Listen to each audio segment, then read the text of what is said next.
You guys quiet it down. Wait. Good evening, ladies and gentlemen. Members of the board, do I have a motion to go in open?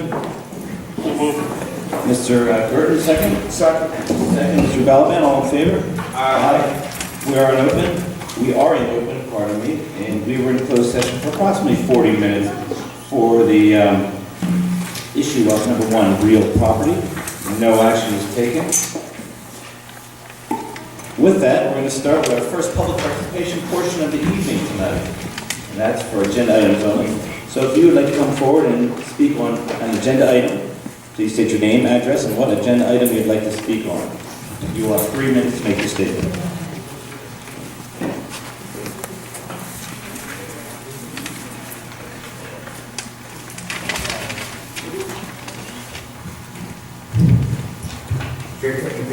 Show the name of on Park Place, children in the audience, students, viewing audience, members of the board, good evening. Let's explain real property. What are you talking about, real property? And what is it? Real property, meaning property like this building, like tangible property. Something you can touch, it's not fake property. Right. Like real estate property.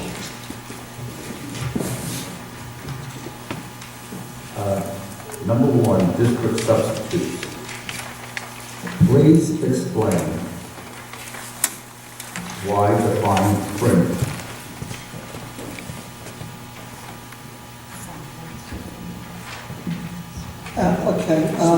Jake, I believe you're talking about the small print, Yeah. Bradley, the other size. The size of the print, is that what you're saying? The size of the print, yes. Well, it's make it fit nicely on the paper. It does. Would you like it a little bit bigger, larger print? It really has no meaning. If I didn't have my glasses, I wouldn't be able to read it. Okay, we will take that under consideration. Thank you. You're welcome.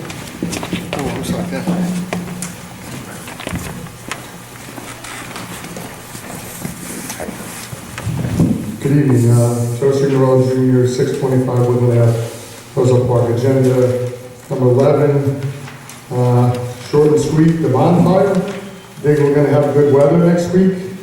Just want to thank the schoolers, the fire department, school board, and supporting this, and come on out and have a good evening Wednesday night, the 23rd, 7 o'clock, right? Yeah, get a little early. Thank you so much.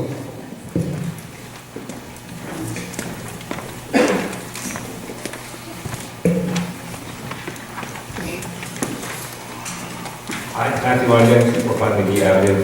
Also under agenda item 11, letter J.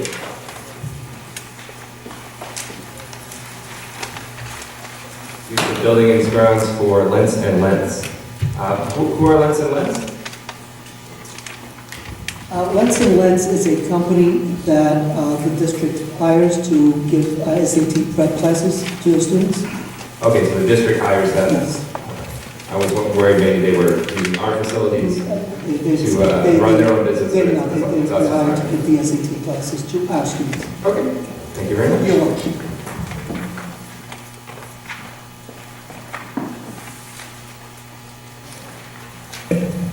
Seeing there's no one else, we'll close the first public participation portion of the evening tonight. And now we're going to move on to committee reports. Does anyone have a committee report they'd like to speak on?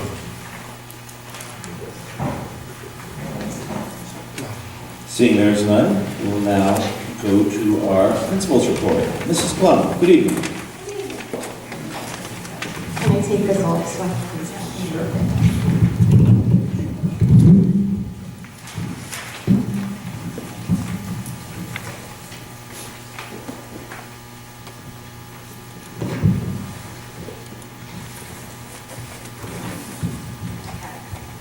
Good evening, Superintendent Garrido, President Miller, Board of Education members, community and family members.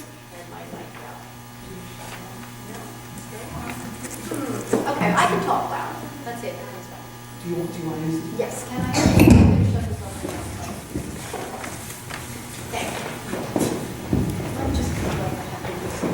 Or something. Okay, that's okay. Community and family members and Sherman School students that are here this evening. So for my principal's report, I'm just going to report some of the fun things and important academic things going on at Sherman School. First of all, our student enrollment is 348 students as of November 2nd, and our average monthly attendance was 99.483. We all love coming to school, right? Yeah. That's why, and I think it was a good, healthy month. So my principals update this for a little bit for October, a lot for October, I'm sorry, and a little bit for November. So as always, Sherman is bustling with activity during October. Excuse my back facing you, I'm sorry. And teachers this month, in the month of October, attended a variety of professional development. We had a full day in service, and they did work with Writing Workshop, our new writing program training, also co-teaching model training, next generation science standards, they did some work on that, and also a math support program that's online. All of our grade levels this month finished our first unit in Writing Workshop, launching the Writing Workshop. And the teachers are really seeing students enjoy writing with this new model. Teaching children what writers really do to write, and it's not so scripted as far as we're all drafting, we're all maybe the way we learned it when we were in school, following that format. There's a lot more freedom to this program and really teaching them what writers do as they go through a process. We celebrated the Week of Respect, which we kind of did all month, with morning announcements by students who came up and read a quote about respect, and then we always kind of talk a little bit about it over the announcements. We also had a wonderful program on bullying and respect. There was an assembly with Connie Palmer. She's a licensed social worker, and it was called Bullies to Buddies. This assembly was great. The kids, I think, really enjoyed it. It gave them concrete ways to kind of combat bullying, what to say, where we normally have always said to children, you need to tell someone if you're being bullied. It gave them some strategies of what to do and how to handle a bully or someone who's being mean to them. They kind of had some fun with it because the presenter had them come up and be mean to her so she could show them in role play what you do and how what you say and how you react really makes a difference in someone acting, not nice to you, right guys? Wasn't it kind of funny, right? Like they said, well, your hair's really ugly, and she got really mad about it and was fighting back about it, or she kind of said, oh, you think my hair's really ugly? I just got this color done. And it kind of really stops when you do it. It kind of really stops the person in their tracks because they don't know how to respond to someone when they do that. We also had the parents come for the program at night. The 3 PTA and PTOs from the elementary schools hosted it in the evening for parents, and they really had a good time with it. I have to say, they had a harder time. I have some parents here that were at the workshop. They had a harder time being mean to her than the kids, I think. They felt really funny saying mean things to another adult. But it was a great workshop, would you say, School Bonnie? And they really learned a lot from it. Well-attended event. Let's see. Other events we had our first annual National Walk to School Day. We participated in that this year. We met at Acker Park and walked to school one of the mornings, October 5th, for our health, with the help of our Roselle Park Police Department and organized by the PTA, so that was a lot of fun. It was a nice brisk day, and we all came in all energized, ready to go. So that was a lot of fun. Of course, our fire truck visit came for the K-2 students from Lorraine Place Fire Company for Fire Prevention Month. We had a walkathon with students to raise money, one of our big fundraisers for Sherman School. We raised over $3,000 for all the events that our PTA does for the students. We had our first literacy night event for 4th and 5th grade. It's sort of a tradition here of doing spooky tales. The 5th graders, of course, came last year when they were in 4th grade, so they know a little bit and they don't act as scared, but it is a little scary. Last year I kind of questioned that we were doing that, and the teacher's like, no, they love it, you'll see. And so this year I realized they really do, and I became a wolf and I tried to scare them too. So it is a lot of fun, and they get to hear a lot of different kind of literature read to them, and the teachers really get into it also. Thank you so much. Our first marking period ended, of course. We rounded out the month of October with Halloween and all of that, and then finishing up our first marking period recently, and we saw so many of you at conferences, so thank you for coming, because as you know, your support at home is so important to your child's success. November's short but busy. It's always busy at Sherman. Always busy at Sherman. We had our first fall festival on the 4th here. Student council was elected on the 8th. And this week, we hope to see all of you back here for Parent Visitation Day on Thursday in honor of American Education Week. And we hope we can make you feel just like a student again as you sit side by side with your children and get to experience part of their instructional day. One thing just that will be coming home, our parent reader program, which is organized also by our PTA. We've expanded it this year to 3rd grade, so K to 3rd can come, parents can come and share their love of reading with our students in their child's class, and those invites, like I said, will be going out. Now, then we're going to go to the most important part of why we're here. I'll just say this, and then when we're ready to do that, we'll do it. It's with great pride that I honor the students that you see sitting here in front of me for their outstanding achievement on either the Park English Language Arts Test or the Math Assessment, as well as the New Jersey Ask Science Assessment last year in the spring. Students who scored in the exceeded expectations range on the Park, a level 5, are being awarded, and also those who received a perfect score on the NJ Ask. So I just want to congratulate all of you as you're going to be receiving these awards. And thank you everyone for coming tonight.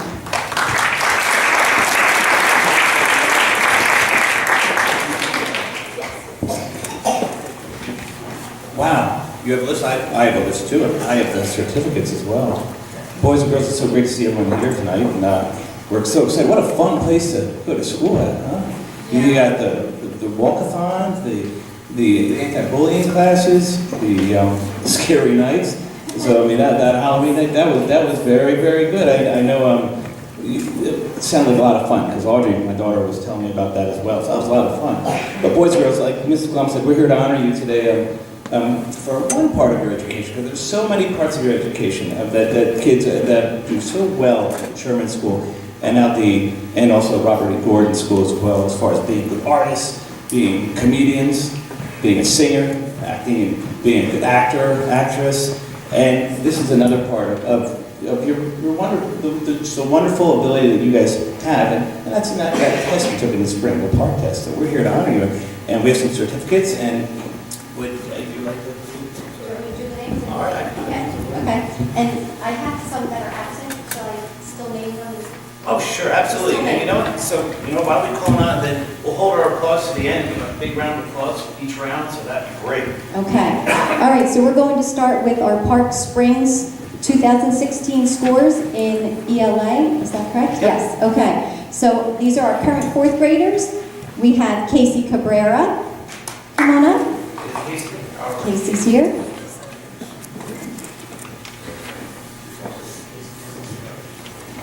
Also here tonight, we have Isabel Latour.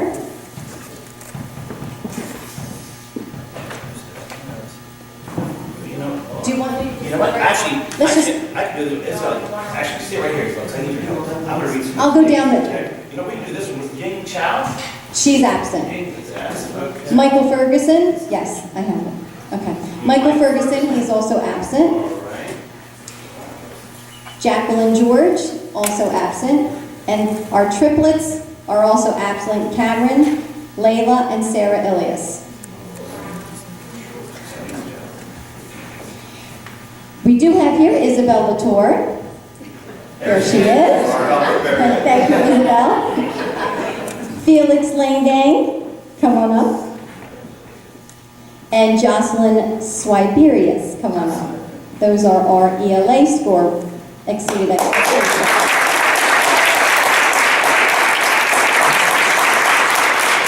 Our current 5th graders who also received a level 5 score in English Language Arts, we have Samira Dulabani,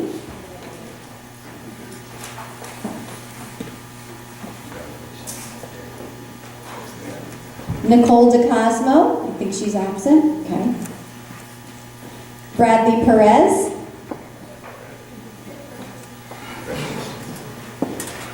Josephine Taglialavore.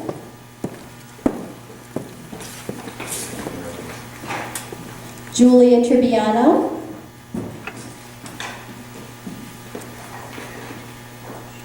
And one more absent, Jessica Yip. So those are all of our English language arts experts.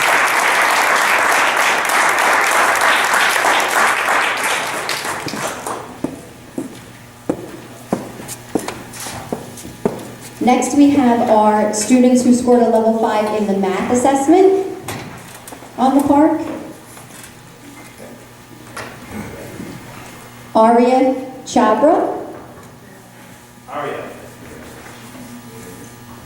Shurya Chabra, his twin brother. Again, Ying Chow, who's absent this evening. Dalia El Sankari. Cameron and Layla Ilyas, they are absent this evening. Madison O'Connell. And Alexis Rotman.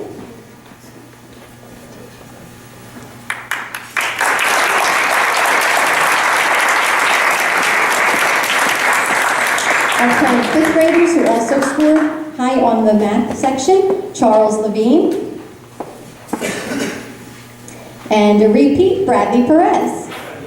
Good job.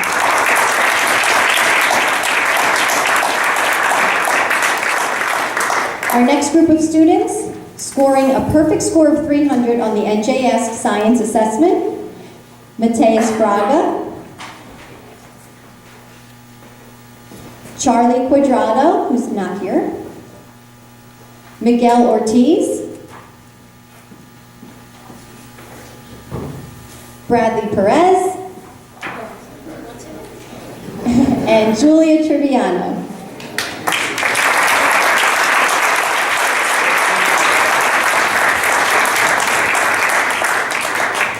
Well, congratulations, boys and girls, and that's the spring, and we have a whole new year to go forward, and we're really looking forward to seeing how well you're going to do and enjoy school and learning.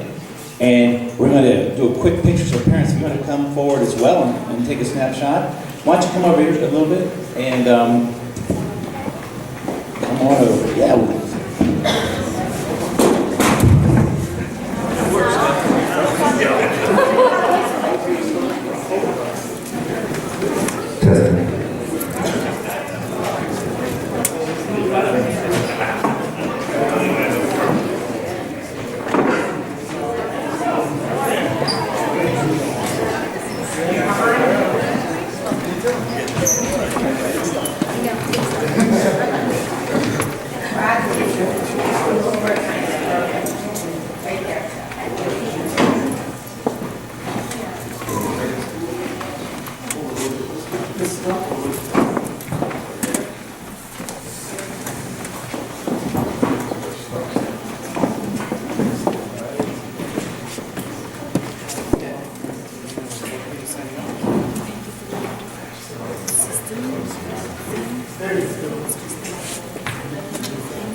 So boys and girls, before, I would love you to stay for our next 15-minute presentation.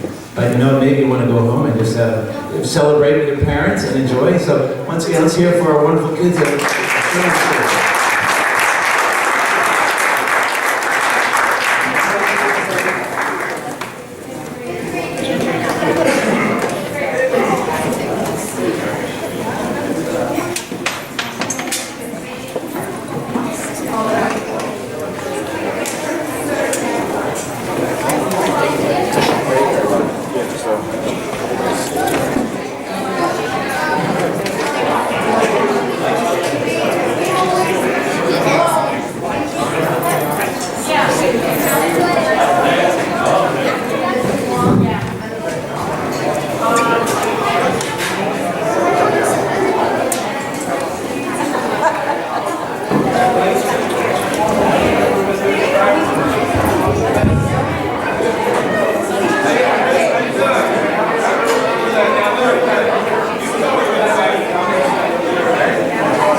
standard. No, I'm good. Thank you. Doing live?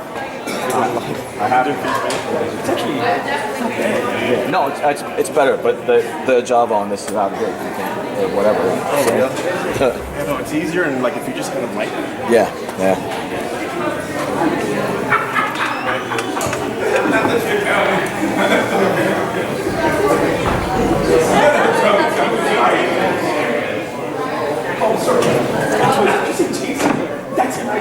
Thank you. It's so good to see love in this shape. Love it. Love it. How you guys doing? I had to. This is plug in is like a little slow. I don't have time to go down.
Okay, we're going to get started with our superintendent's report.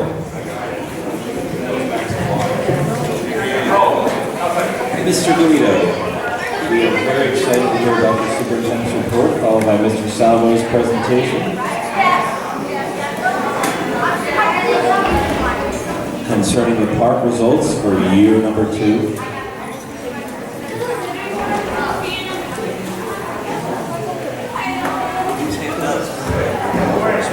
And now we can begin. Good evening, Mr. Rita. Good evening, Mr. Miller. Good evening, everyone. As we clear the room so the boys and girls can go home and do some more reading. Tonight we're dedicating the superintendent's report for the presentation of our park schools. Before I do that, I want to remind those of you that are here, tomorrow I'm having the first superintendent's chat here at Sherman School down in the cafeteria. It's an informal night where parents can come in and we can chat about anything, concerns, any ideas that you may have for the district. I'll be more than willing to listen. It'll be at 6 o'clock tomorrow down in the cafeteria.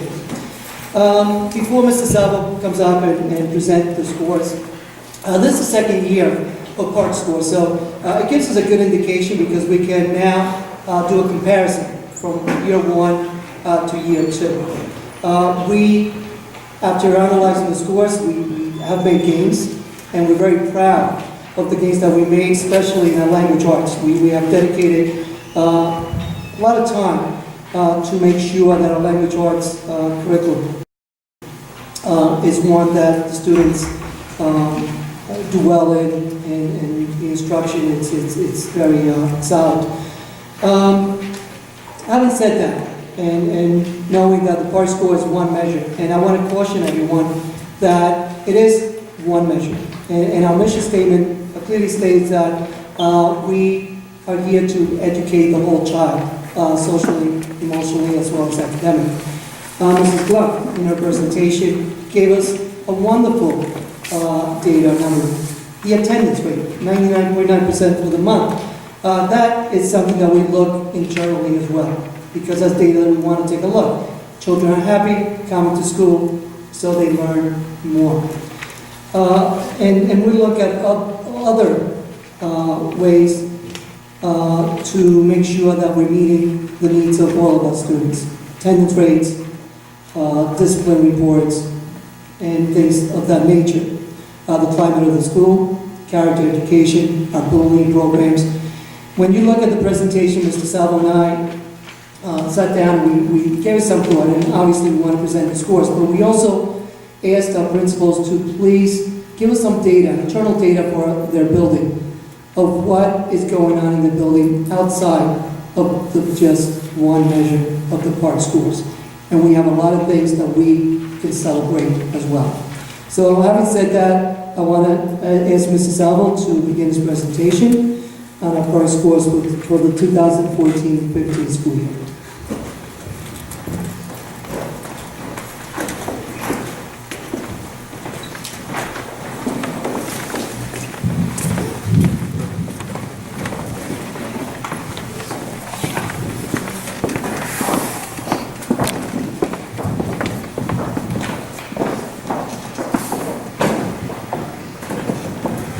Good evening, everyone.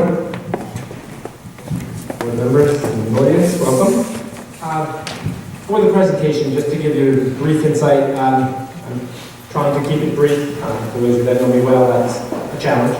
But I will walk you through basically 4 segments of the presentation. One, there'll be the state and local context of park from coming into being and where we are now.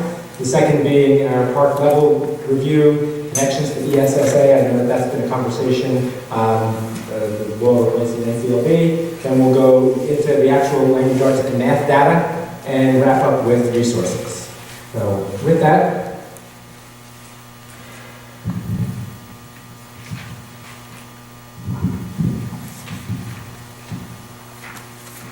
this is the mission statement that New Jersey updated in 2008. This mission statement is really what drove the state of New Jersey's work that incorporated the shifts to Common Core, the New Jersey Learning Standards, evaluation tenure reform, pension reform, benefits reform, NCLB turning into ESA, and a lot of other changes that have happened throughout the state. All been driven by this mission statement that was designed in 2008 and put into effect in 2009. It's really driven the state of New Jersey's education policies, laws, and changes since that time. PARC, the statewide assessment program, is now in grades 3 through 11, which when PARC came to be, that was brand new testing for grades 9 and 10. Under New Jersey asked, it was 3 to 8, then grade 11 testing. When PARC came about, it was to introduce testing to 9th and 10th grade students for PARC.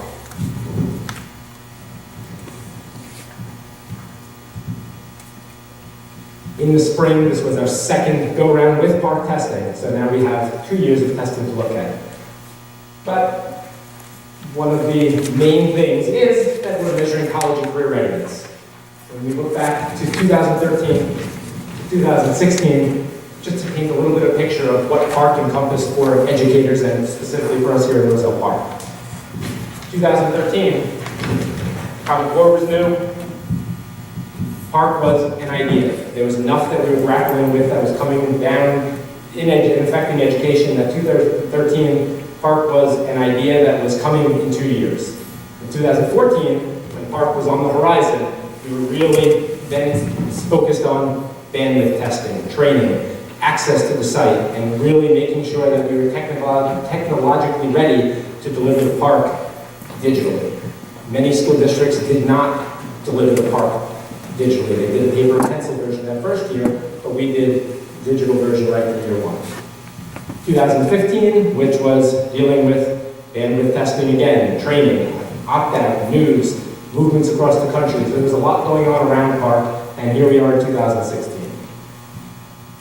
What I really want to illustrate is, this is the list of all the colleges that our students have gone off to since 2013. It's extensive. There are Ivy League schools, there are community colleges, there's military, there are trade schools, that before, during, and after park comes and goes, we will always and have always and will continue to prepare our students to go off to college and career. With our scores, with where we are currently, this is something that we've been focused on doing for a very long time here at Roselle Park and sending our high school graduates off to college and careers successfully for a lot longer than Park's been measuring. Turning attention to Park, just for the presentation, one of the main things that we're using is the delineation that Park uses to measure success. It's a 5-point scale. Level 1, not yet meeting grade level expectations. Level 2, partially meeting those grade level expectations. Level 3 is approaching grade level expectations, and where you want to see the bulk of your students. Level 4 and level 5. Level 4 meaning grade level that they are meeting those expectations in that grade level, and level 5 is that you're exceeding those expectations. As you saw earlier, we have many students here at Sherman School who were able to get into that exceeding grade level expectations, which on the first year and the second year of Park, that was quite an accomplishment with all the differences and challenges that presented. So I think that in itself is something to celebrate, and I'm glad that as a school district that we are continuing to celebrate those kind of successes of our students. With Park, there's been an incredible movement before, and Park is part of it, to really make data analysis a regular part of every educator's job, and it is, and rightfully so. It starts with district and school level data from math and ELA. One of the main things that is different about the Park reports is that it is broken down for reading and writing, that we get an overall language arts score in those 1, 2, 3, 4, 5 range, but we also get a separate score of reading and writing separately, which is also very helpful for us to analyze results. That is disaggregated by subgroups. Many of our subgroups are small enough that they are identifiable, so we're not presenting those data tonight because those subgroups are so small and identifiable because of the number in some of those subgroups. Within that, the disaggregated data by categories, standards, and subclaims. You can look at the standards that the assessment is measuring and find out how a group of students, an individual students, a school of students, or a district of students did in relation to that standard. And we received this year for the first time item analysis, so we can look and see how we did on a specific question across the district, across a class, across a school, which is very helpful for us to look at the big picture, but then drill down and get down to the student level analysis of the scores. This here is a statement from the New Jersey State website about Park. This is their state test that challenges your child to think critically. It goes beyond multiple choice. It provides accurate information. It provides one measure of academic success. It identifies high and low performing schools. There's a lot of things that we can do from Park data. But one of the main things that we keep our eye on in Roselle Park is it's one measure of the child's success. It's not the be-all and all, it's one measure.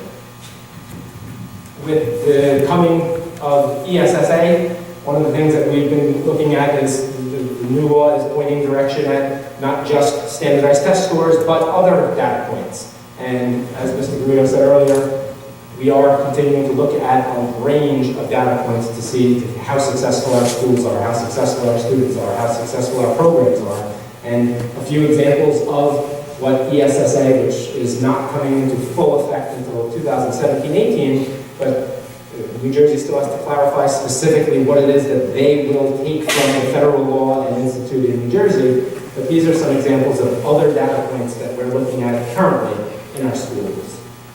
One elementary school was asked and brought forth some data that said 63% of the students in their upper grades, students in grades 3 to 5 who are not reading at grade level, 63% of their students were not part of that school until 3rd grade. Another elementary school is emphasizing a monthly character education initiative this year. In the 2 months, 81% of the staff are reporting an improvement in student behavior during the first month of school, 2 months of school. We can't test this. It's not going to show up on Park, but it certainly makes a difference. I think anyone that knows what elementary school is like, improved behavior leads to better learning. We value parent input and we value parent participation. In one school, 90% of parents attended back to school night. And this is consistently found to positively affect academic achievement. Compared to the same time last year at the middle school, they've only had 2 HIV reports, as opposed to last year where there were 6 at this point in time of the year. It's a reduction of 67%. These are other forms of data that we value and are important to us. And one point related to PARC, 32% of our 11th grade students did not take math PARC assessments in 2016 because the math courses that they were enrolled in, these 32% of 11th graders, the math courses that they were enrolled in were beyond the PARC tests. So think about 32% of 11th grade, they're not reported at all in PARC because they were taking advanced courses. That's something that, to me, speaks volumes about the quality of our high school. So, with that, here is the language arts data, and I will walk through just the grade 11 scores, just to kind of orient you with what the data represents. Grade 11, the first column is the count of valid test scores, meaning how many students sat and took the PARC test in its entirety. And there was 161 students. Level 1, 3% of your students were at level 1 not meeting expectations for grade 11. 8% were partially meeting, 26 were approaching level 3. 50% were meeting expectations, 12% exceeded expectations.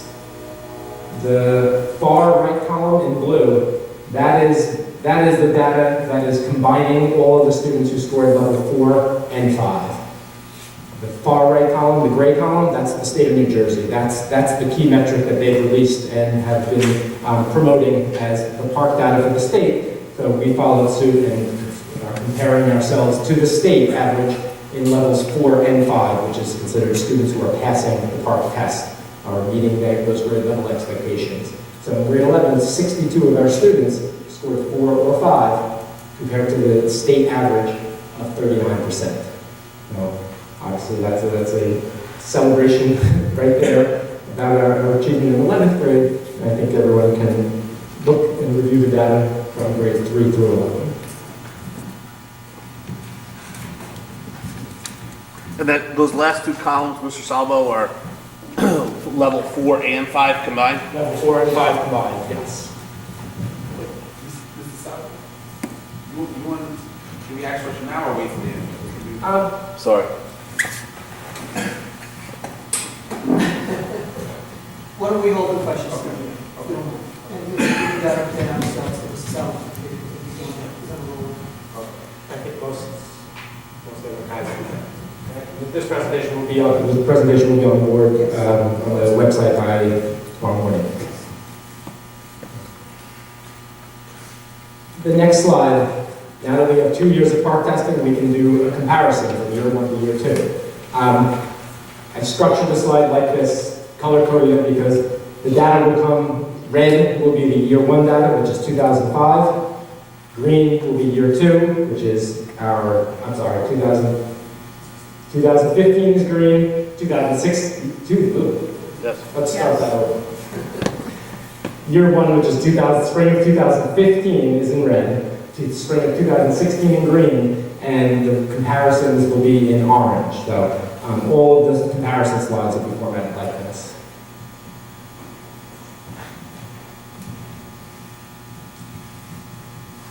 Again, I'll use 3rd grade as an example just to walk you through how that is structured. 3rd grade, in year 1, we had 51% of our students that met expectations, meaning they scored a level 4 or a level 5. In year 2, at that grade level, in 3rd grade, 56% of 3rd graders in 2016 met or exceeded the expectations. That's a change of 5% growth in 3rd grade. The key point I want to emphasize with this is comparing 2015 3rd graders to 2016 3rd graders. These are not the same students. This is the same grade level.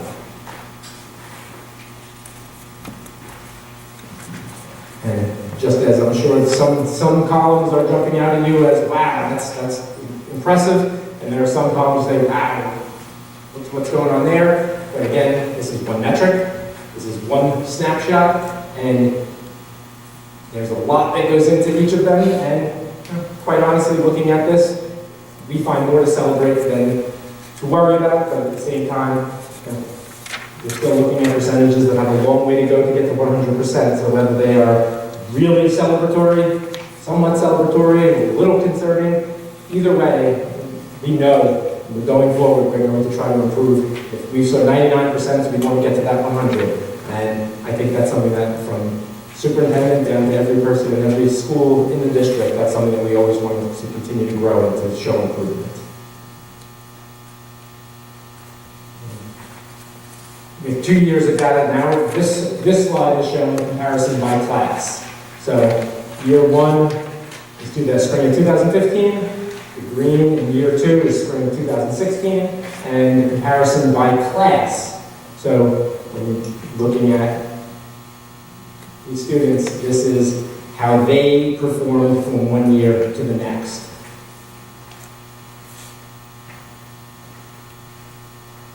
Again, for this one, we'll look at our 6th grade to 7th grade students. And at the bottom, start at the top, and I'll start right in the middle. In 6th grade, in 2015, our 6th graders, 38% scored levels 4 or 5. Those same students now in 7th grade, in the spring of 2016, the green, in 7th grade, those same students, 58% of them scored levels 4 or 5, an increase of 20%.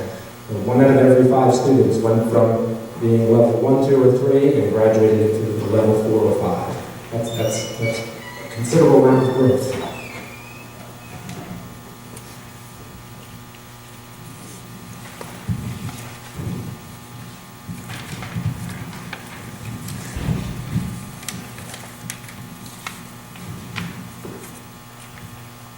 Turning attention to math.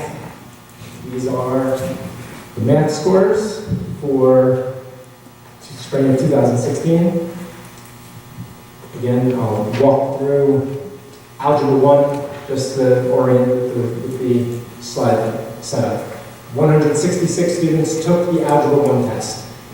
Algebra 1, as you'll see in slides coming next, Algebra 1 is something that is offered to both 8th graders and high school students. So Algebra 1 is not grade specific, it is students who are at that level of math course. But in the district, we had 166 students take the Algebra 1 part test, 8% scored a level 1, 19% level 2, 33% level 3, 39% level 4, and 2% level 5, or an overall passing rate of, if you want to phrase it that way, 41% of students that took the Algebra 1 test in district reached level 4 or 5, meeting or exceeding expectations, which is on par, exactly the same percentage as what the state average is.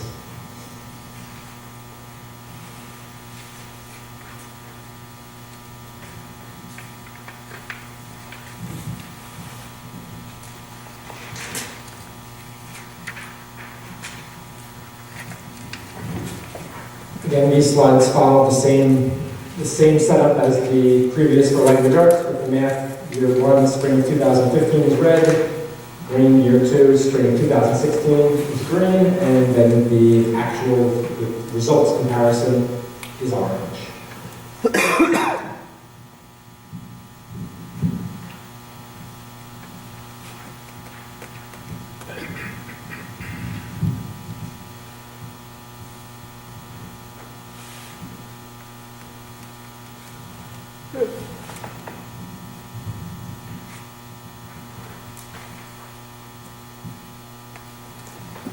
Just walking through a column, looking at 5th graders in the first year of Park in 2015, 35% of students met or exceeded expectations. In year 2, 45% of our 5th graders met or exceeded expectations, a growth of 10% in 5th grade.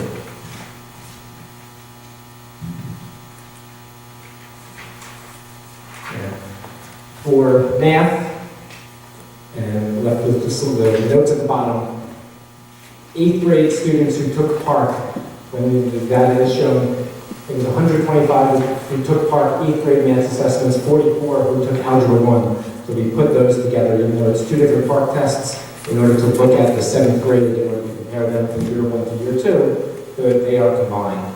I did that specifically just to illustrate the difficulty in comparing Park scores at the upper levels, because of the difference of where you are placed in a math course at the high school depends on where you are and what courses you want to take, electives you take. There's so many different options that it gets very difficult to make comparisons between algebra, geometry, and algebra 2 in this matter.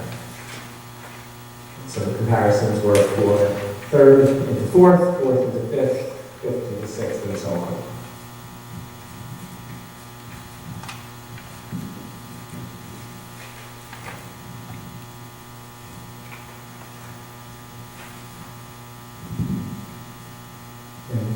Walking through one column, 6th grade, year 1 in the spring of 2015, 39% of our 6th graders were meeting or exceeding expectations. In 7th grade in year 2, those same students, 53% met or exceeded expectations for a growth of 14% of students were now meeting expectations of PARC.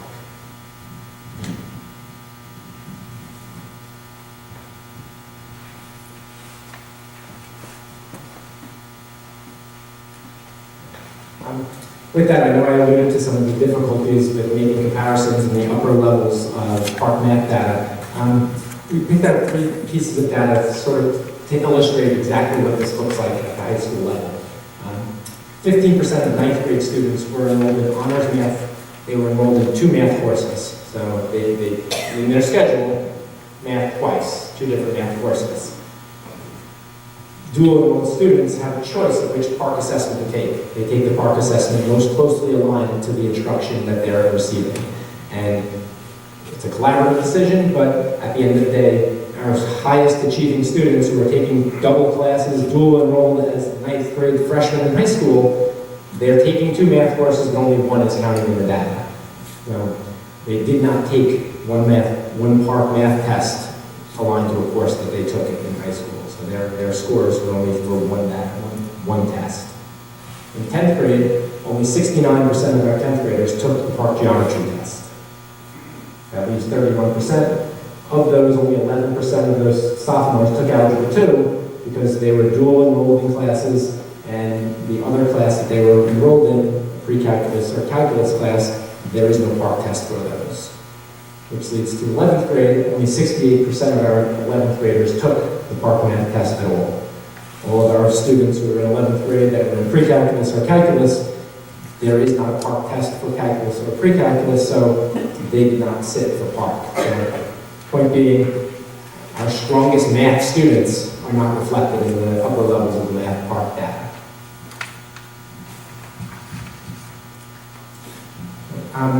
For parents who received actual score reports of their children's scores, this is what the PARC score looks like. And there are a ton of resources for parents, for educators, for everyone to orient themselves with PARC. Three of the main sources that you can go to and go in one of 1,000 directions within the site to learn more about PARC. Understandthescore.org resources. This is really oriented to a non-educator, to a parent that wants to make sense of the report, to really be able to support their children. Understand the Score has a lot of videos, lots of samples, lots of very simple and easy to use walkthroughs to orient you with the score report and what you can do to work with your child to improve the scores.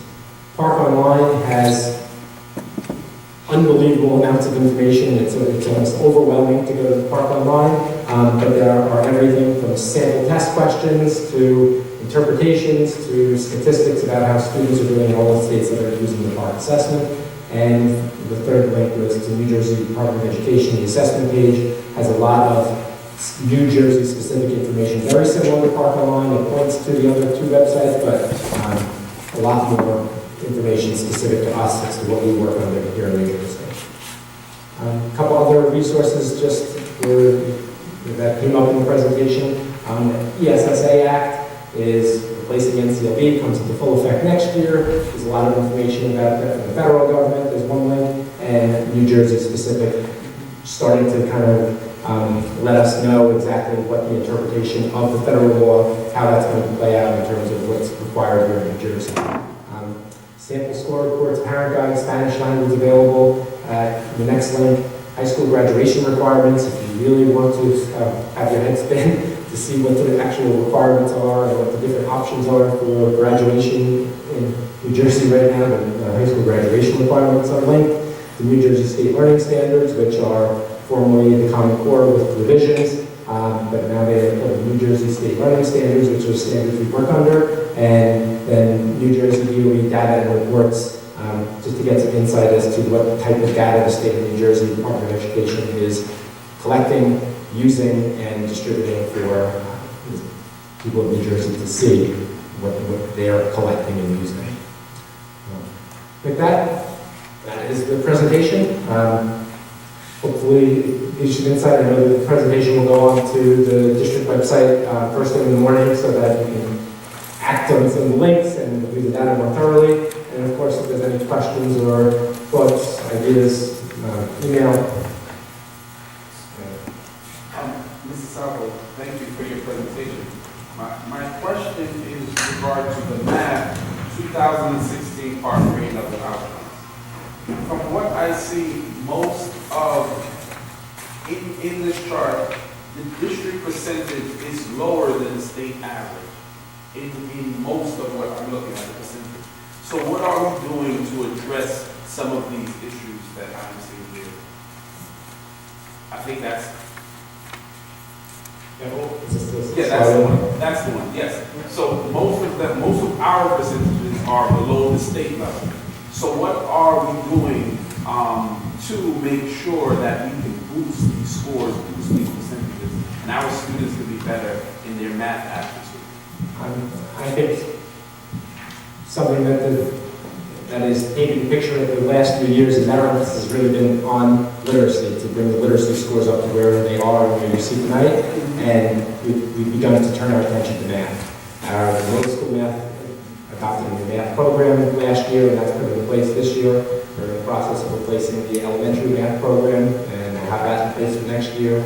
We have a lot of the instructional models that we've emphasized. K-8 are models that the teachers and staff are getting very comfortable using at this point, but looking to replicate that same approach and branch out to other subjects now that approach is solid. But in the last couple of months, from early summer till now, we have started to deliberately turn our attention to math and science with the upcoming New Jersey Next Generation Science Standards, and obviously anticipating where our math scores were, is that the next area that we're really going to turn our attention to. And I think one way that we've talked about it, Mr. Garrido and I, and then the administration are really phrasing, is that we're turning the page to maintaining our language arts program as opposed to emphasizing, but turning to maintaining and turning our attention to math so that we can see those same gains in math that we were looking at in English language arts. So some of these, the free, on the park website, some of these practice tests, are we using those? Are teachers going on there and applying some of the things that are here within their classroom? Is that taking place? Yes, absolutely. I think we could list many things that we're doing to improve and maintain scores in different subject areas, but exactly what you're suggesting, using the park website, orienting the students with the technology aspects of taking this test, where it's a little bit of a cleaner approach in language arts is reading text. There are some aspects of technology that change the way that you're doing math on the computer, so that's something we're looking at. But a couple of the suggestions you had about using the park, yes, that our teachers are well versed in where to find the resources, how to use them, orient the students with what it's going to look and feel like, and that's one of the main reasons why we look to replace math programs across the district, because the programs that we were using currently were developed at the same time with the Common Core. They were developed prior to having experience with PARC. The math program we're using was published in 2012.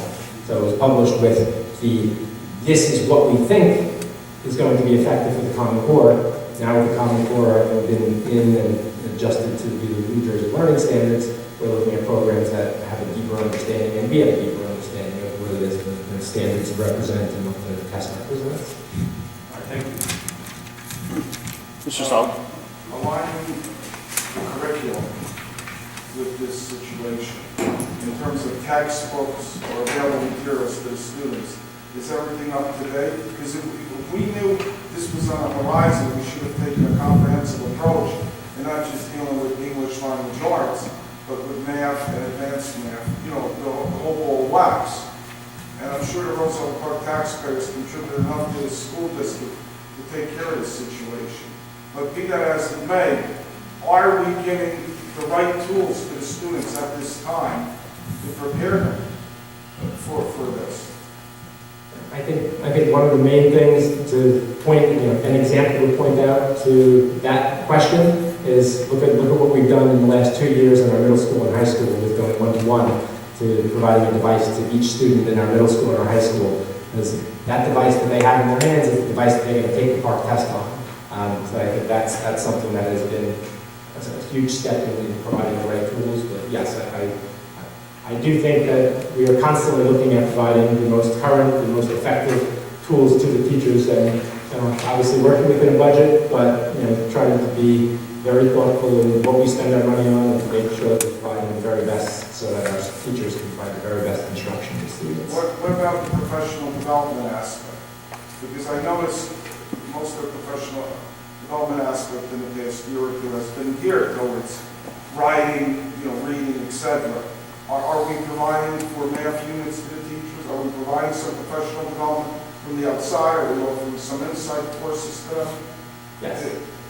Yes, you are correct. Most of our professional development has been, I wouldn't say most, but if we're going to pick something that has been prioritized in our professional development, it has absolutely been language arts and literacy. Now, that doesn't mean that we haven't been providing professional development in PE and health and art, science, and music.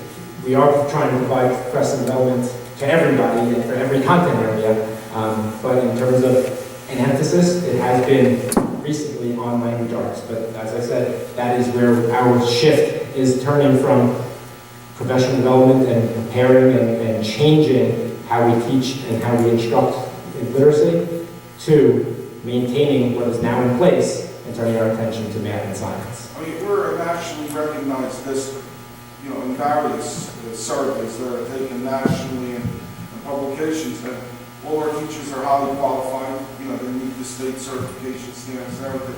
So I don't see why we can't catch up, to where we should be and surpass the state average. And I wish this district a lot of luck and our students a lot of luck in doing that in the future. Now this all may change, with the change in the federal government from on top.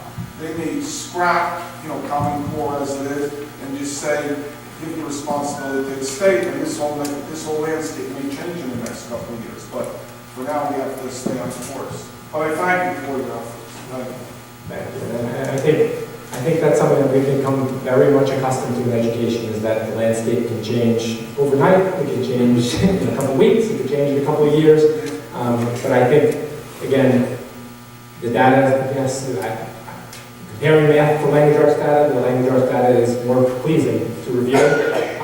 But at the same time, it's a matter of your perspective looking at it, and I think that we're looking at the fruits of our labor to see those scores where they are, and I can expect in the next coming years that we're going to see that same advancement and increase in math, because when we put our mind to it, as an administration team, as teachers, as a community, I do think that we will see those gains when we prioritize math as the number one priority.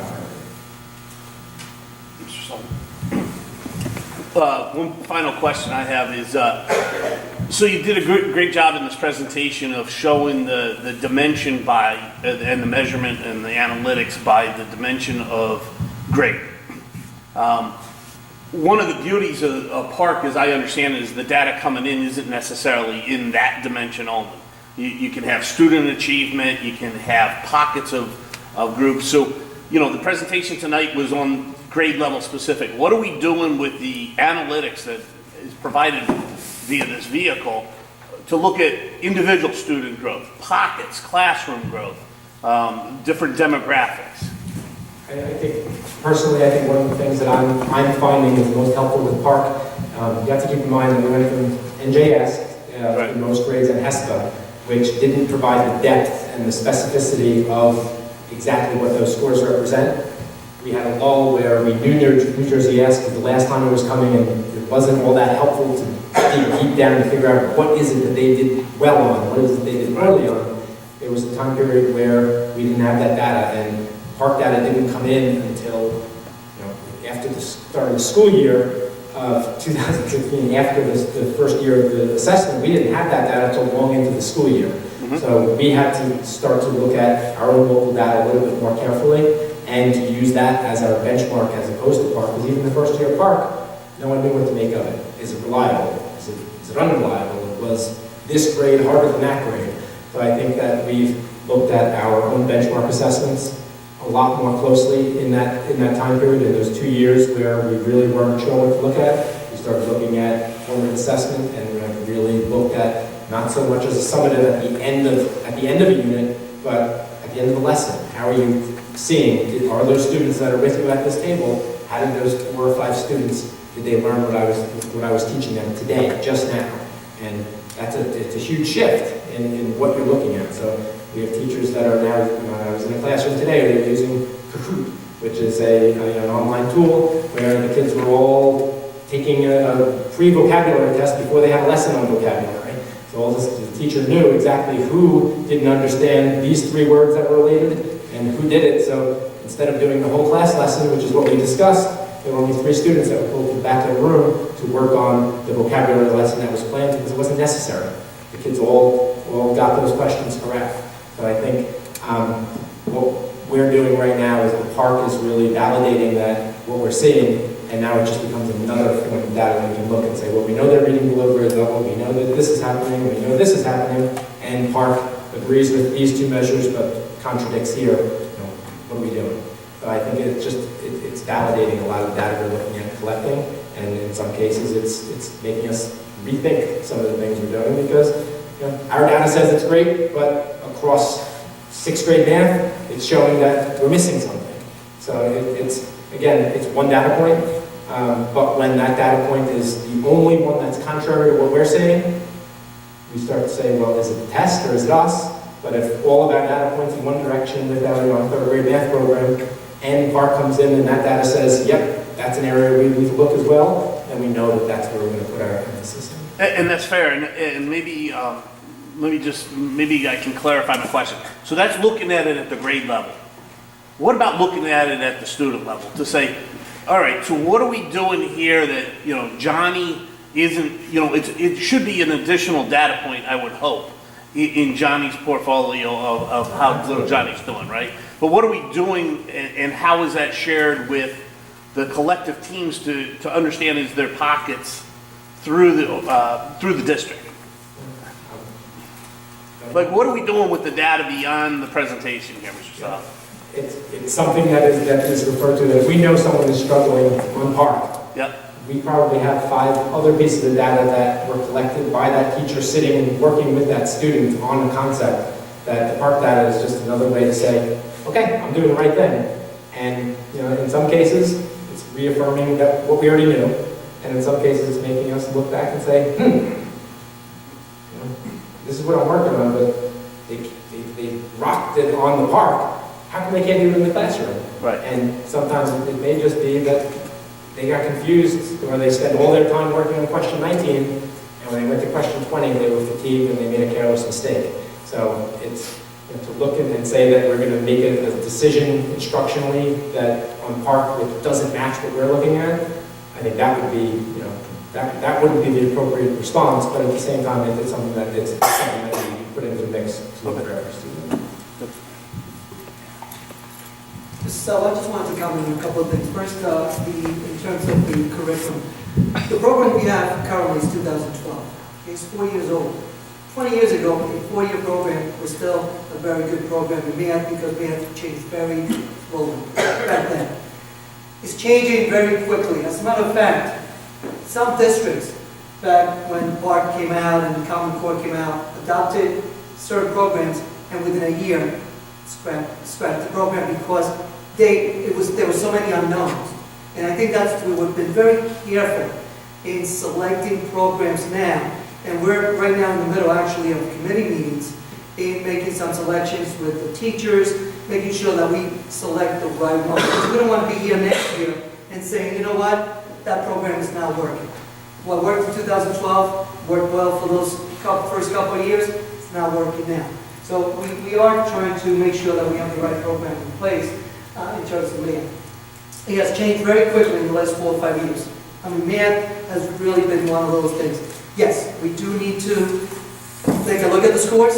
We're looking at a lot of areas, and I think to answer Mr. Gurdon, your question, we're trying to change instructional methods in the classroom as well. Looking at item analysis, for example, now we have pushing basic skills that we didn't have before. So now we're targeting students, looking at their skills and making sure that they're in the classroom getting the instruction, however, with support within that classroom as well. So yeah, we are doing more and more. We're trying to gain more time on task in math, okay? We want to block more time for math, and that's something that we are looking at because we can see that we need more time for math now. We are making sure that there's no wasted time in terms of math. So we're looking at a lot of different best practices in terms of math, and we're looking at a brand new program, and we want to be very careful, make sure that it does meet the Common Core standards, it does meet the skills and the items from the park, but we want to make sure that we do that. Yes, we have emphasized language arts, literacy, the last 3 years quite heavily. Why? Because that is the foundation, and we should be concentrating on language arts literacy. We have a district here that we have 3 schools that are Title I. And we need to make sure that we lay that foundation in terms of language arts. Now, math, we are going to shift, as Mr. Salvo said, making sure that we also have those skills in math to be able to bring the scores up. You're right, those are disappointing. And I'm the first one to say, we want to make sure that we move up. And, but we will be working on it, and we will continue to make sure that the programs that we will have in place from this point on meet the requirements for park. But we are going to look at item analysis and make sure. For example, I have started looking at some in literacy. Our writing scores are excellent. As a matter of fact, we had a curriculum council meeting this afternoon. One of the teachers reported first grade already writing 3-paragraph essays. That's very good data right there. And we're going to see that continue movement. And I can assure you that next year's language arts are going to be even higher than this year. Because now, we're 3 years into a full-day kindergarten, we're 3 years into our balanced literacy approach, writer's workshop, and we're going to see that. However, math is something that we will continue to look at this year, especially coming this year, and move into the direction that we want to move the same as language arts literacy. But we'll be very careful in selecting programs, Ms. Scott. I know that we have a responsibility to make sure that we are very careful. And there's all sorts of consultants. Of course, absolutely. And we do want. I think we've been very, very careful about how to spend our money because bringing consultants in is not cheap. And I think one of the things I've emphasized in the past couple of years and where we're really starting to see some gains is trying to create our own experts within the district, because sometimes you bring an expert in and what they're saying is great, it is absolutely appropriate, what they're showing us is wonderful. But what I've kept thinking over and over in my ears, my mind is, I know a teacher in the district that could have said and done exactly what they did, and we just paid them a whole lot of money, where we have to figure out a way to put our experts into those leadership positions, which I think we have started to do more so. I think the context and the atmosphere is one that things have settled down with what's coming from the state and what's coming from changes and what's coming here and from there. Things are more stable now, and we are seeing that there is more comfort to take those leadership roles instead of going outside of the district and bringing those experts in. I actually had some conversations today at middle school with some of the teachers that have had years of testing from New Jersey Ask to Park, where students in their classes are excelling, and starting to have that conversation with hey, we're looking at math consultants for the future. What do you think of stepping into this role? And the reception from those teachers that are really excelling and getting those high scores in their classroom, that's something that we might not need to go outside for experts. But it's something that we're trying to make the most of every decision we make, because at the end of the day, you have so much money that you have to work with in terms of selecting programs, buying resources, and paying consultants to come in and work with us. Good job. So I like all this data that you're showing. I'm not seeing statistics though. I'm not seeing any kind of measure of which of these numbers are most significant. If you gave the same test to the same students with the same teachers, you would still expect some of the scores to go up and some of them to go down and some of them to stay the same. So what kind of statistical analysis can we do on this to really identify where we are seeing the most improvement and where we need to focus for the most improvement? I think it's an extremely complicated question to answer. Okay. I said, I mean, this is one measure, and I think in all the conversations with the admin team, with the superintendent it's presenting the data to the public, not presenting the data as I want you to interpret it. I think some of this data in meeting with the principal and their staff members, it's not just presenting the data, it's what do you get out of this data? It looks like these 5 students did a whole lot more, regressed a whole lot more than they did the year prior. What do you think? And talking about other factors that may have done that. What else is going on? And getting an accurate picture. Because someone who goes from a level 5 to a level 1, maybe they just, maybe they had a bad year, or they had a teacher that maybe didn't cover that content, but maybe they had a life-changing something, and that test score is so minimal in the big picture for that child that it's just irrelevant. Take that test and throw it out the window. But at the same time, there's a lot that the tests can tell you, but there's a lot I can't tell you, where the conversation with the teachers that are working with those students that will tell you if that data is valid or not.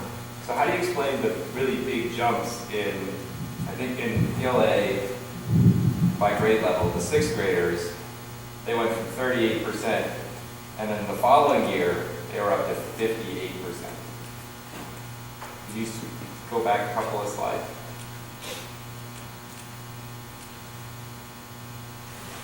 Keep going. How this one? You have to The one that compares to the state. Oh, I'm sorry. And what jumped out to me most was the ELA scores. So keep going back by class.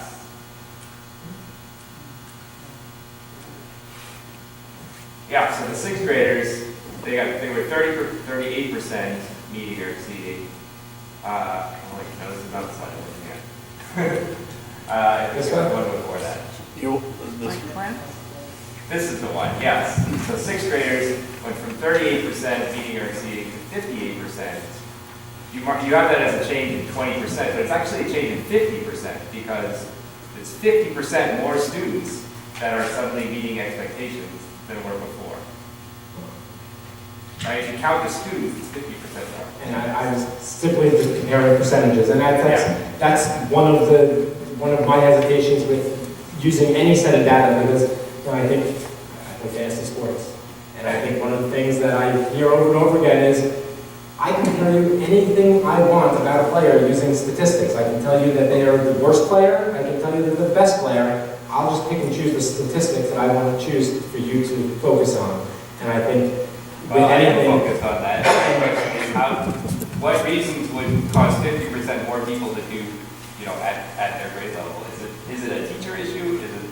I think if you asked our teachers that work with those students, I think they'll have a perspective. I think if you talk to the principal of the building, they'll have a perspective. I think if you look at their, we're talking about ELA, if you look at their reading levels, you look at how they're doing in the online reading program we're using, there's so much more data that can say, this data, it looks great, but when you look at these metrics, they just have a really good testing day, testing week. Or those kids are just incredibly, they just all bloomed at the same time. It was one of those crazy miraculous things that happened between 6th and 7th grade. Kids that were not doing well on standardized tests just woke up, walked into school, and just killed it that year. But again, my point is that I don't think there is a right explanation for that. I think that depending on who you talk to and what you look at and what supporting evidence you have, you can find a different range of answers. But at the same time, it's something that we're looking at. And I think that If they continue on that trajectory, we're going to look and say, wow, that class is really impressive. If next year their percentages are way down, that's a different set of assumptions you're going to make there. But at the end of the day is, if I make a major decision based on what you're looking at right now, shame on me, because there's a lot more to it, because we're talking about students and we're talking about educating people, and that this data, positive or negative, is not the be-all end-all of what we're looking at with that group of students or that group of teachers. There's so many variables sometimes that go into, the classes are different, the students are different, you might get some new students, you might lose students as well. So, there's so many variables that come with it. That's why data, sometimes you have to be very careful year to year as well. But, it's something to look at. So if you can just go back to the math for 1 second. Yeah, just before I go off, just one explanation could be the transition to middle school is really difficult for students. So you see that from 5th to 6th grade, their scores come down. But then they get comfortable in middle school. They understand their locker. They know how to get from class to class. The switching of periods becomes the norm. And then that causing a little bit of fluctuation, but 50% more students. I feel like there should be a deeper investigation. And there absolutely is. But let me be clear, that's a success story. Yes. But we should know what we did right there. Yeah, That's my absolutely. question. I use the example of speaking with 7th grade teachers about that, simply looking at different metrics and saying, wow, if they're doing something, I want to know and I want them to share with other teachers to see if we can replicate that. And hopefully it is a legitimate success story and we can use that to replicate, but it's one of many. Right. We can just go back to the math comparison to the state. This one? Yeah, that one there. If you take a look at level 3, which is approaching expectation, that's a very important data there, because we can take a look at those students that were level 3 there, see how close they are to level 4, and we can really tell a lot. Not that we want to leave the 1 and 2, but level 3, that's a high percentage there. 10 students can really make a difference in level 4 if we move them over. So that's another piece of data there that we need to look at. Those students that are approaching expectations. How close are they to meeting expectations? We can take a look at those as well. That's a very high percentage there. That can move us right over. And I think that's something that also to look over. I mean, geometry is 43% level 3. Is it good? Yeah, so, we can sit here and talk about this all night, but I think that's where Mr. Lang and I are both saying the same thing. You see drivers, you got to look at it, and this is where you honestly have to go back to, and I know it's not popular, but you got to go back to the students and say, who is moving and what is causing them to move? And it's one data point. I get that. I think everybody in the audience gets it's one data point. But it's an important data point to take it out of grade level context and start looking at it at smaller groups and or the individual to see what are those underlying drivers. Yeah, absolutely. And I agree. Absolutely. Yeah. Outside of that, it's numbers on a screen that anybody could draw an assumption to without digging through. And I think if you ask any teacher in the district a question about, what do you look at to park that? And I would say, well, I don't know where this data came from, who scored their test because they got a 2. They're the hardest working math student I have in this classroom. And then there are other students that they scored a 5, and day in and day out, what I throw at them, they show me how they got that 5. And then there's other students that they got a 5. And I don't know where that came from because I haven't seen that yet. But we are aware of what this looks like in the classroom level. And teachers are, it's something that they use. Now, it is something where, because we didn't have the data until well into year 1, there's a lot of trepidation with all the other factors. That's why I try to include those there, because there are, there's new, is reliable. How many states are taking the PARC test and how many are taking it now? There's so many. And there's still skepticism, right? And when you have a lot of things, and you're talking about a 6-year-old, 10-year-old, 14-year-old, where this slots in and what they need, sometimes it's, you can tell me they need something from PARC, but I know 15 things from sitting with them yesterday that I'm going to work on before I get to that test. And hopefully we're meshing, that what we're seeing. They should be what we're close, getting. right, eventually? And I think in the second year of having Park and having the data presented in so many different ways, the item analysis, that it's great to see that there are some questions that the state average of New Jersey was skyrocketing beyond what any other state did. And then the New Jersey average is here in the middle, and we didn't have a single student get this question right. So that's an instructional piece that we can look at with that item analysis that Park has provided us. And there's other questions where one school was off the charts, and another school was down here. So there are a lot of those things that just, all of these reports are brand new to us, so what we're doing with them, the depth that we're using them, I think if I were here telling you that we are using every report, and that's what drives us in the classroom, there'd be skeptic, and there'd be hesitation and concern on the other direction. Well, and I don't think anybody would ever want that, right? Yeah. So. No, but there's a time and a place for every one of these data points, and I think that the teachers in the classroom are the best ones to tell me, I put stock in this, and then I go back to my office and just look to wrap things around. Like if every teacher in 5th grade is telling me that this is a concern, that's my concern. Right. So, and if Park is telling me this is a concern, or all my teachers are saying, we don't know what we're talking about, and Park doesn't align to what we're seeing, and I say, okay, show me. And they can show, look, I'm going to believe the data has our students' names written on it that they did in class in the last month, as opposed to 1 week of testing that's showing that they don't understand this, and not seeing page after page after page of clearly they do. So. Salvo, I just wanted to say that you did an excellent job. Excellent job. The most important piece of the Park testing, if you've been around long enough, you know that over the years, they've never submitted to us item analysis. And in order for you to find, as James said, where the deficiencies are in your curriculum or in subgroups is by item analysis. So those teachers can fully examine. Maybe, there are teachers who are not comfortable in teaching certain aspects of math, especially in your elementary schools, and they shy away from maybe fractions, or they shy away from certain pieces. But the item analysis will now be able to pinpoint what areas that you need to strengthen your curriculum and your instruction. I think the state is now supplying us with that. And I think that's what they're going to do, and I think you did a great job. Thank you. Good job, Susanna. Thank you very much.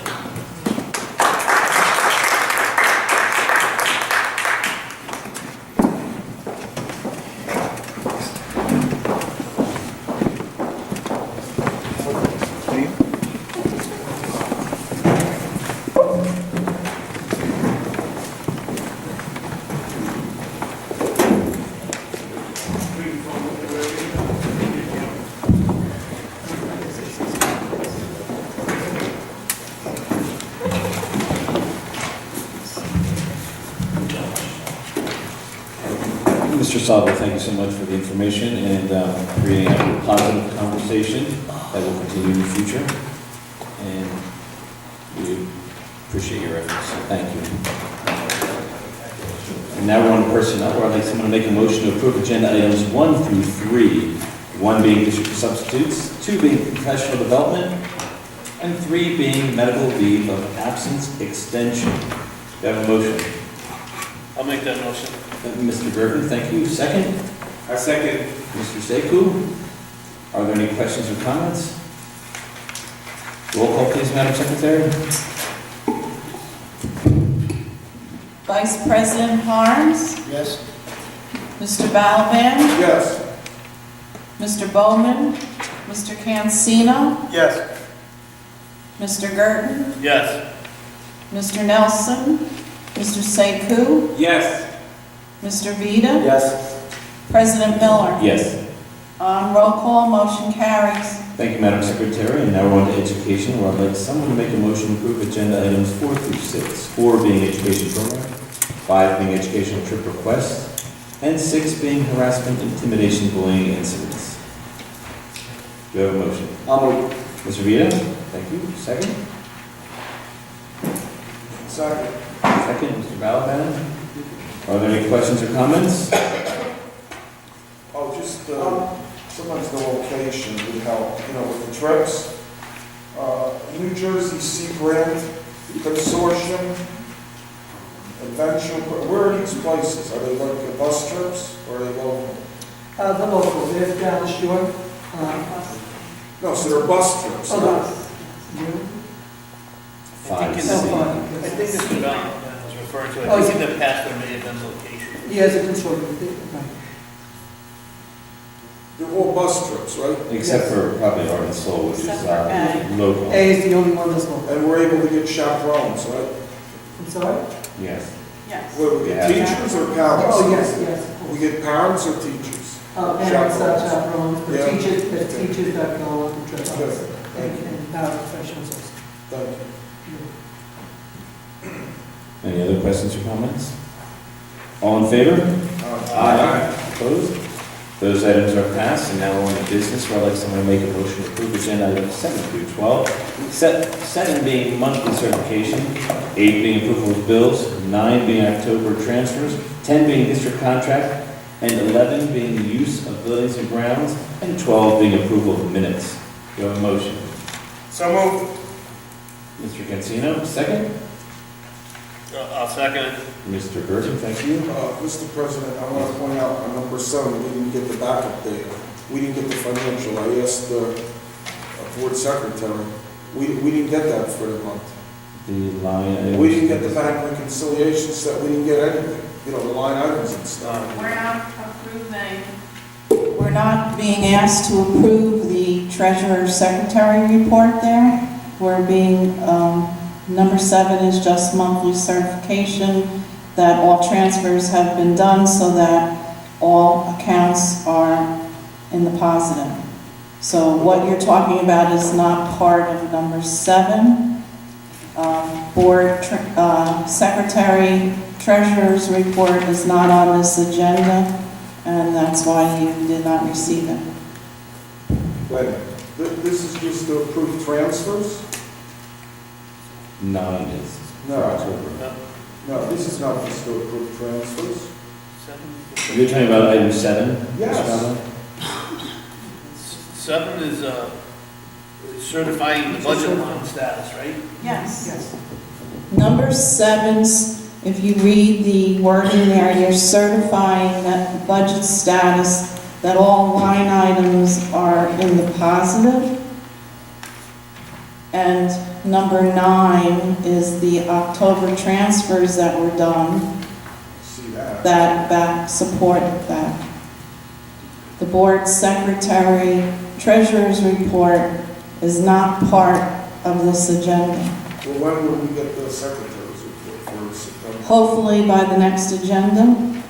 With the holiday weekend, the treasurer did not provide his report in time. Okay, yeah, because usually I would find it in the packet, that's why I didn't even question you, if I had that in the packet.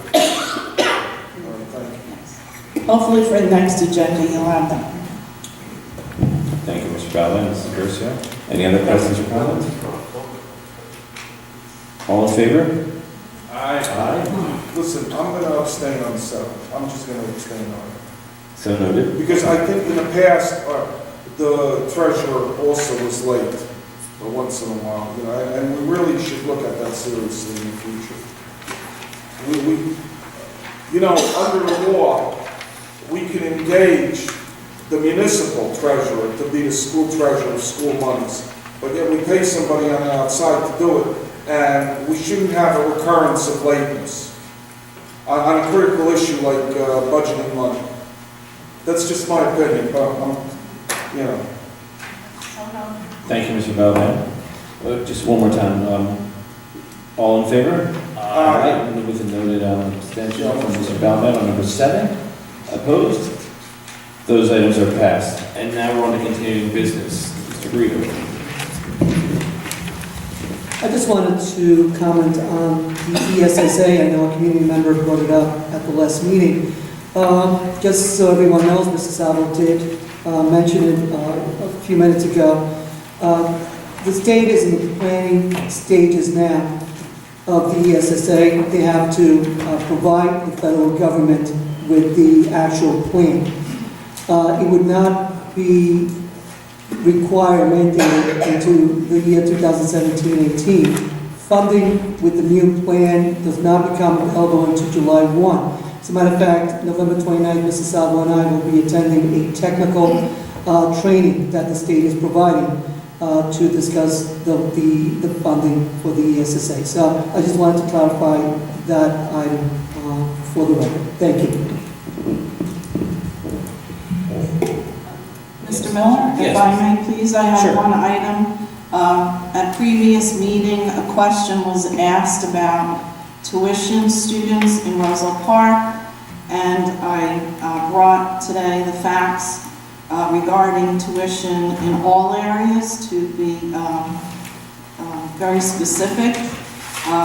Roselle Park School District pays tuition for a number of Roselle Park students to go to out-of-district schools.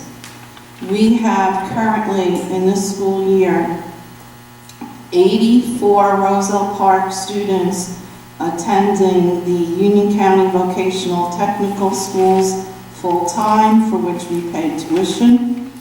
We also have 32 Roselle Park students going to the vocational schools shared time. And we have special needs students who are sent out of district to some private schools. And we have 16 special needs students that we pay tuition for. So that's a list of all the tuition we pay out to other schools for our students. Then, in reverse, we receive tuition for some students to attend Roselle Park schools. We have some other school districts that pay us tuition. We currently have 2 Hillside students that attend special programs at the high school. We have 1 West Orange student who attends our academy program. We have 1 Perth Amboy student that also attends our academy program.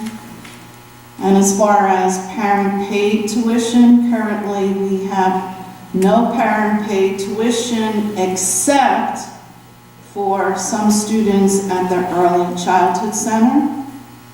And we have a total of 18 students at the Early Childhood Center who are not special needs, but they attend the Early Childhood Center, so their parents pay tuition for them. And that covers the entire list of tuition. Mr. President, Thank you, Mr. Gershon. Yes, Mr. Sekou? Ms. Gershon, can you give me a rough estimate of the 84 and the 32 and the 16? How much is that we're sending out? I know you can't give me an exact figure, but what are we looking at there?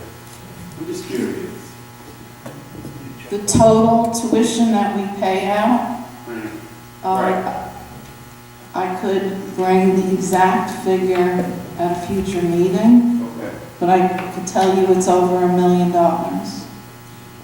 But I can bring the exact figures next meeting. All right, thank you. And currently, there are no students in our district of staff members, right, that we pay tuition for? We have no tuition. Nothing like that, okay, okay. Anyone else with new business? Seeing there's none, we'll close new business and we'll go to our second public participation portion of the evening tonight. If you'd like to come forward and speak on any issue, please come forward, state your name, address, and what issue you'd like to speak on, and you'll have 3 minutes to make your statement.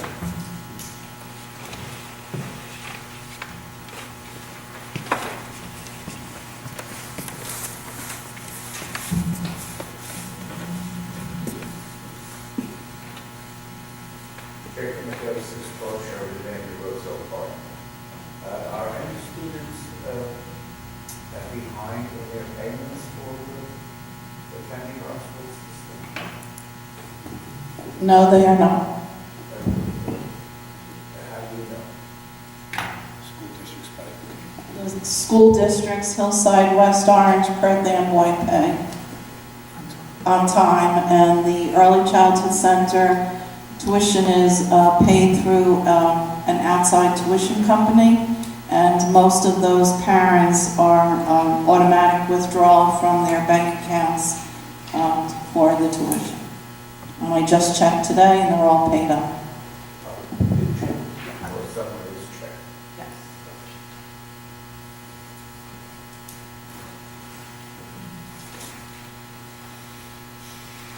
And are the closed session minutes available to the general public?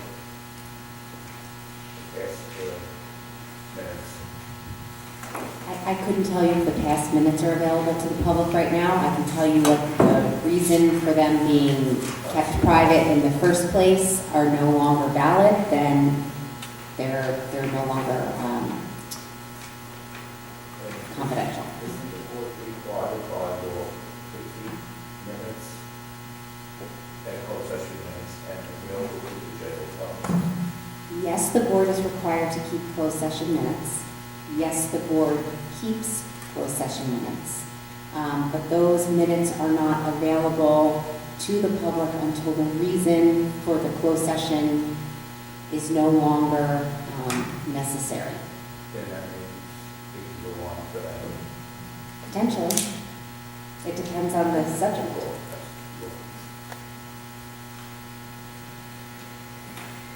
Thank you. Thank you, Mr. Chair.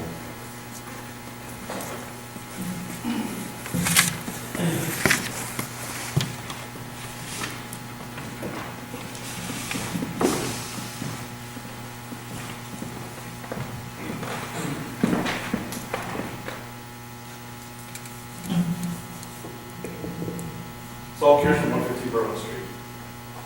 Mr. Rio, I'm sorry, I didn't hear the superintendent's chat tomorrow. Tomorrow for the elementary and ACC, we are Sherman at 6 p.m.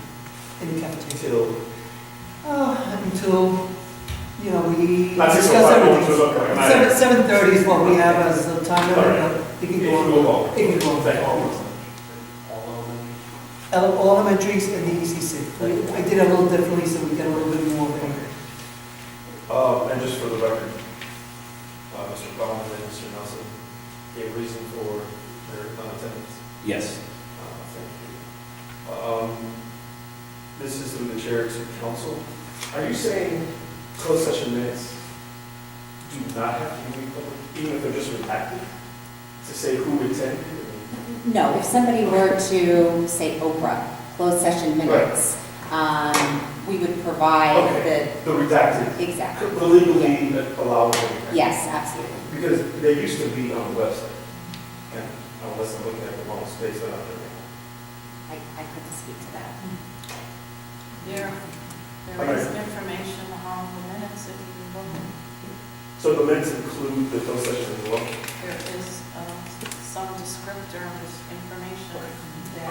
No, I'm saying before there used to be like closed session minutes and then public meeting minutes. Now if you're saying Now it's all in one, okay, that's fine. but you'll find the information there. Right, because they're voted on at the same time most of the time. Okay, thank you. Mr. Saul wasn't here tonight, didn't get to ask. So no, for math, no grades reached the 750 passing? The students that reach 750 individually, sure. But for grade average? Grade average, we have to look, I have to take a look at that to see the averages for the covenant school. And then last year, the per school averages were, and per grade. So like Aldine third, Aldine, is that overall? Test scores, well, that's public information, I believe they have it, the state. On the park. Yep, yes, I do. And just as a comment, it's a double-edged sword. The course came back fantastic. They would be like, hey, good job, right? So I can understand this is not the only gauge, but unfortunately it is a gauge. And I appreciate, and Mr. Guido said, when you first came, you said language arts was a priority, and you're still making that a priority. And I thank you for that. And just my comment, please, Mr. Baldwin, take this with however you wish to take it. But I understand and I don't excuse the lateness, but for a board member who has been absent so frequently in meetings.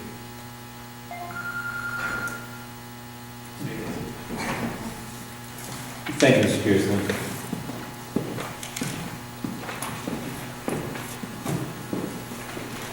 Hi, I'm Matthew Lyman, 245 McGee Avenue. I also very much appreciated the report on the park scores. As you know, curriculum and instruction are kind of my bailiwick.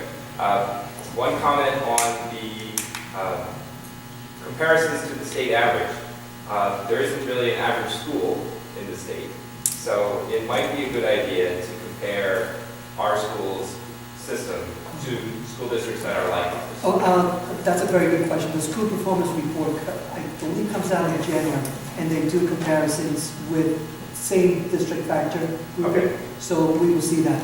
They do it for us, which is a nice thing. Oh, that's good. Yeah. Is all of that data publicly available? Like, could I go find someone else's? Yes, it report is. Yes, like it is. this? Now, I believe it became available probably about 2 weeks ago, so if I'm not. Okay. Right. It's on that park data. The park. I got it. It's linked in the back of the presentation. Sure. Right, okay, so one comment on the number of students we're sending to UCDPS and how much money it costs. If we had a stronger high school curriculum, that might bring down the number of students who go elsewhere, right? And that might save the district money to have an improved high school that would keep our best students here. Yeah, I don't know about that. I think the perception of those schools, and I think more the parents so than the students, Okay. because they are going back to schools or they have all these, and we have done some data analysis on students going to college from the magnet schools in comparison to our students going to college. And I'll tell you, they're probably better schools than the magnet schools are sending. So, I respectfully disagree with that. Okay. Well, I would love to see that data. Yeah. And one more comment before my time runs out. Back at it again with the question about switching versus non-switching math. Right? At the beginning of the year, we had some concerned parents who were surprised about this decision, and we were told we would get a justification for that. Well, I mean, it's good scores. As a matter of fact, that's one of the things that we're trying to see.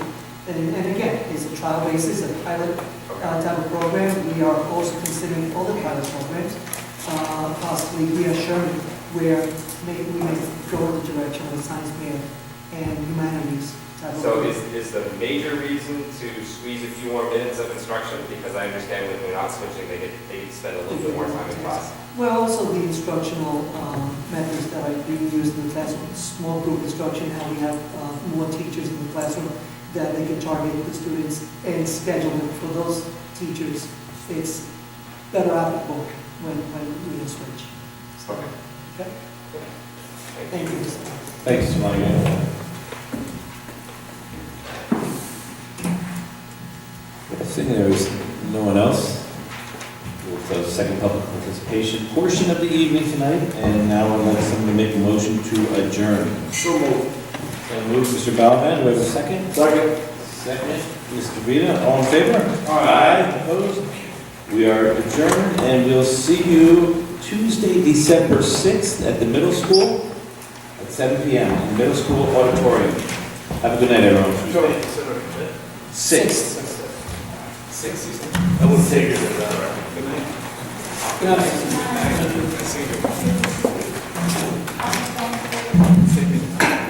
Yes, happy Thanksgiving, everyone. We forgot to, yes.